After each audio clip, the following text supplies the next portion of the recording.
This poem uses the American Revolution as a symbol for the conflict between Urizen, the intellect, and Orc, the suppressed passions and irrational energies. It is a battle between the superego and the id. In the text, Urizen appears as the guardian prince of Albion, that is, King George, and Orc is represented by Washington and his friends. But in the illustrations, even more than in the poem, Blake shows his awareness that revolution is a desperate expedient, not a splendid adventure, and brings consequences as terrible as what it opposes. Visually, Blake has given us a drama of the glamour and the danger of the irrational, to rank with Euripides' Bacchae. It is also the most visually appealing of all his illuminated books. The frontispiece shows an immense defeated spirit crouching in a broken battlement. This is Orc, the spirit of revolution. His battle seems to be won. He has breached the castle wall of monarchy, and the cannon barrel of imperial power lies neutralized. But he himself is manacled. The stone on which he is placed is the sacrificial druid stone of night, a Blakean symbol of the pagan natural sense of simple justice, retribution unimproved by any notion of forgiveness or rehabilitation. The message is that revolutionary reprisal may dethrone a tyrant, but does not by itself establish liberty. The anguished woman with children to the right are naked to symbolize society liberated of all constraints, but the result is new vulnerability, fear, and misery. It would not strain the visual metaphor to say that Orc's placement in the broken battlement, filling the breach, shows that revolutionary forces can finally become part of a new oppressive establishment, distinguished from the old in name alone. The title page shows a grieving woman embracing the corpse of her lover, who lies on a heap of slain. Sleet falls from dark clouds in the background. This is the backstory to the bereaved woman with her orphan children on the frontispiece. Though Blake provides in this book beautiful and stirring emblems of revolt, he is keenly alive to the horrors of war and the destructiveness of revolution. Above, in the cloudy, airy mental realm, conveniently distanced from the realities of rebellion, a man and a woman are absorbing revolutionary doctrine. The woman seems to have a dawning awareness that the promised utopia is not so simple as described. One of the spirits instructing her is clothed, that is to say, not quite so innocent. The other one languidly points down to the carnage to come. The man is instructed by spirits who point to the skies, perhaps suggesting that the male understanding of revolution is more abstract and less concerned with the human cost. The first page of text shows Orc as a force of nature. At bottom, we see him represented as a coiling worm, buried, sightless but alive. Worms aid plant growth by making the soil more permeable to air and water, and breaking down organic matter into forms that vegetation can more easily use. The idea here is that the irrational forces of the mind, hidden from conscious thought, perform an essential vivifying role. The explicit portrayal of Orc, beneath the roots of the tree, shows him with an expression and posture of terrific alertness, tension, and energy. His power is transmitted upwards through the nearly human-looking roots of the tree. But the tree is the tree of mystery, a symbol of repressive moral law, and, in the world of conscious awareness, Orc is manacled to the ground beneath it, in an image suggesting at once the crucifixion and Prometheus bound. Orc both empowers the tree and is tortured by it. Repression incorporates the energies it suppresses. To the right are a man and a woman, offering a Blakean psychological insight. The female responds with pity for the sufferer. the male with terror at the thought of punishment. The appearance of revolution, of orc, is equated with springtime and new life rising from the ground. Note particularly the rising vine tendril. Coils are used throughout the book to suggest energy. The introduction is concluded, and the poem proper begins. At top we have a liberated spirit, trailing the vestiges of his chains, ascending the heaven of intellectual freedom. At center, a trumpeter heralding rebellion, from whose instrument proceed the flames of war. At bottom, a terrified family flees the conflagration. This plate is a tableau of the English reaction to American rebellion. At top we have, in dragon shape, the King of England, whom Blake describes thus. On his cliffs stood Albion's wrathful prince, a dragon form clashing his scales at midnight. He arose and flamed red meteors round the land of Albion beneath his voice, his locks, his awful shoulders, and his glowing eyes. Blake uses the dragon, breathing fire and armored in scales, as a symbol of war.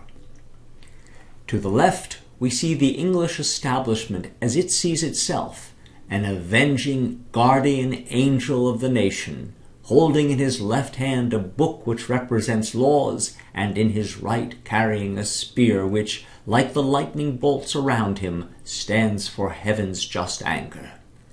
At bottom, on the shore, we see the tree of mystery, which represents repressive laws, toppled by the winds of revolution.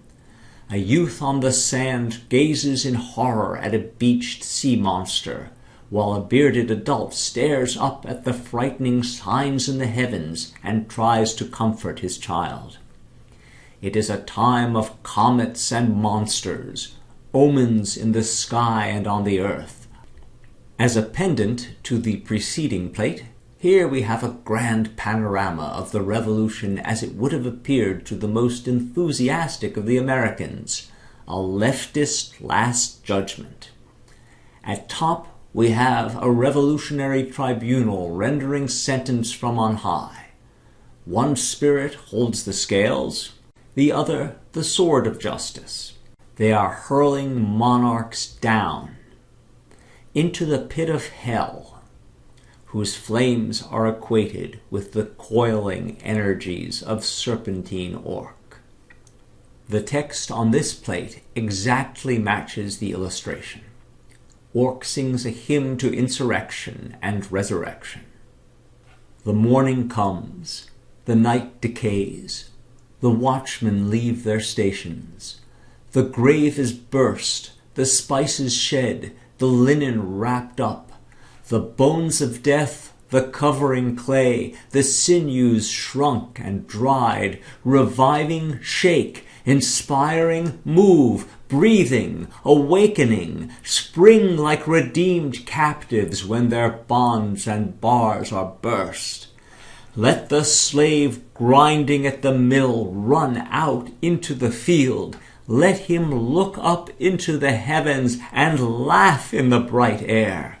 Let the enchained soul shut up in darkness and in sighing, whose face has never seen a smile in 30 weary years, rise and look out. His chains are loose, his dungeon doors are open, and let his wife and children return from the oppressor's scourge. They look behind at every step and believe it is a dream, singing, "The sun has left his blackness and found a fresher morning, and the fair moon rejoices in the clear and cloudless night, for empire is no more, and now the lion and wolf shall cease." At the bottom of the page, we see symbols of war and revolution restored to their harmless, eternal forms. The dragon is become a lizard catching flies. The thistle grows without spikes, and the serpent of rebellion dances to entertain His Majesty the Frog, regally seated in amphibious dignity. Continuing the theme of the last plate, we are now shown the promised post-revolutionary utopia. Birds of paradise perch on a young, graceful, leafing birch, which has replaced the tree of mystery. Humans and animals rest together in interspecies peace.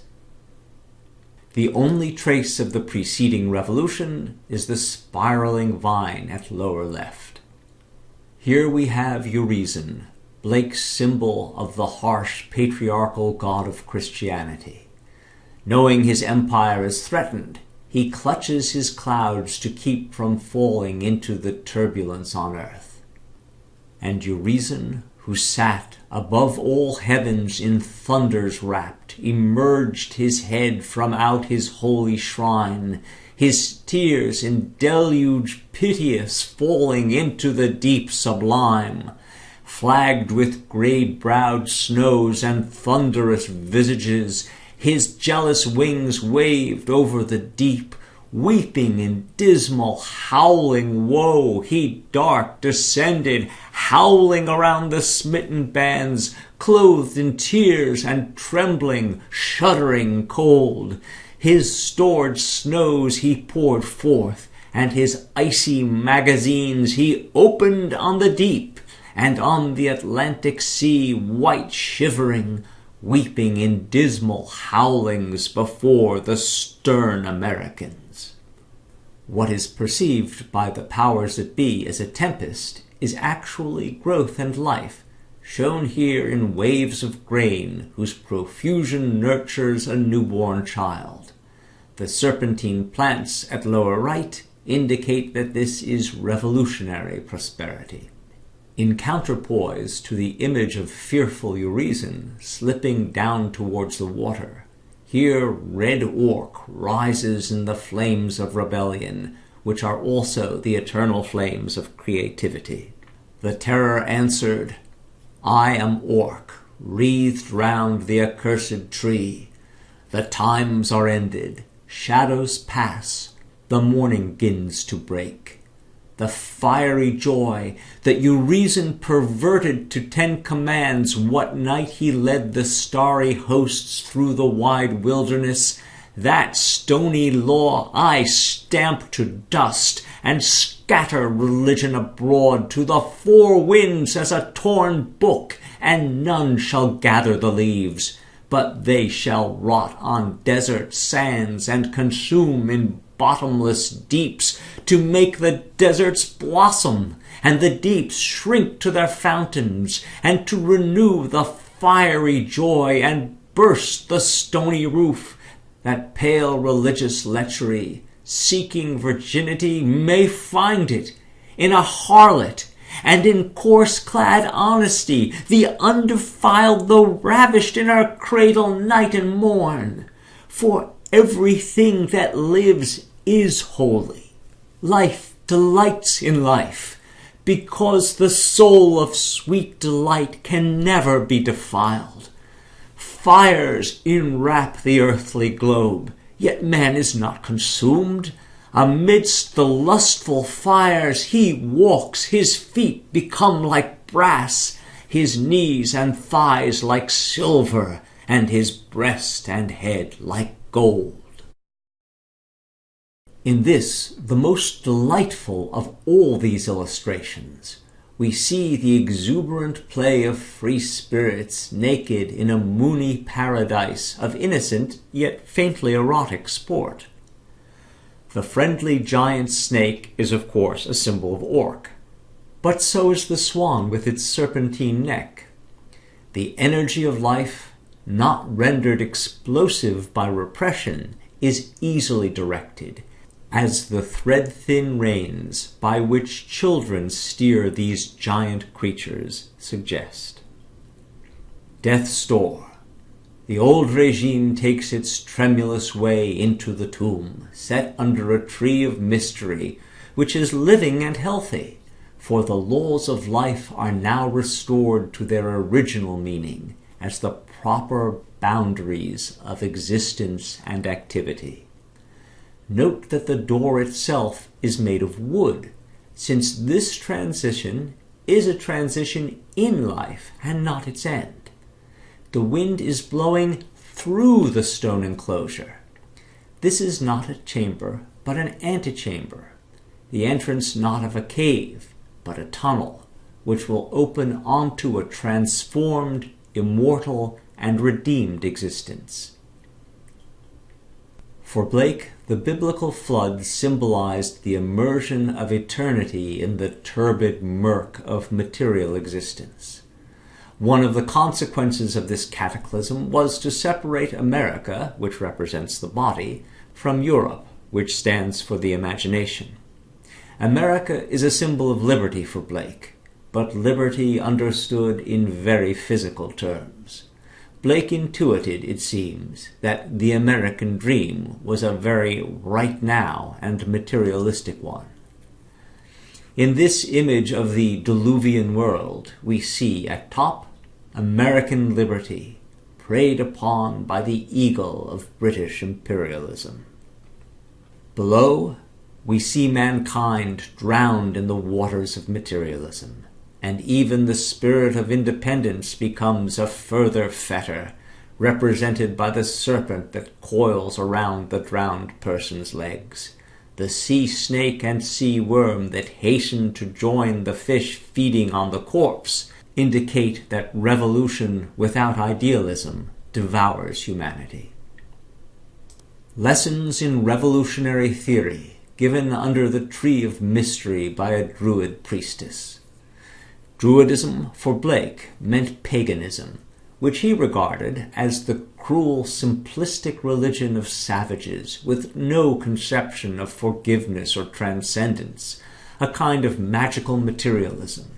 The baleful nature of this revolutionary teaching is indicated by the dead tree and the attitude of the student who accepts with prayerful gesture the authority of the instructor, while real knowledge remains a closed book. The serpent of wisdom that speaks from this Sibyl's groin is the doctrine of sexual repression, revolutionary Puritanism, which produces the dragons of violence in the unconscious. This is a vision of political correctness. Completing the meaning of the preceding plate, this one shows a good revolution dissolving the bonds of Puritanism. The doors of marriage are open, and the priests in rustling scales rush into reptile coverts, hiding from the fires of orc that play round the golden roofs in wreaths of fierce desire, leaving the females naked and glowing with the lusts of youth. For the female spirits of the dead, pining in bonds of religion, run from their fetters reddening, and in long-drawn arches sitting, they feel the nerves of youth renew, and desires of ancient times over their pale limbs, as a vine when the tender grape appears. The women here emerge from their infantilized, fearful state of repression, and ascend into healthy, erotic activity. The curling vine tendrils indicate that the intoxication and energy of orc are here at work. In the margin, the equation of sexual expression and natural growth is shown by the tree turning into a woman in an inversion of the myth of Daphne. At top, a woman is about to waken from dogmatic slumbers under a tree of mystery. Her impending rise to conscious awareness is suggested by the serpentine orc vine and the dawn bird soaring up over the tree. This last plate also completes the meaning of its predecessor.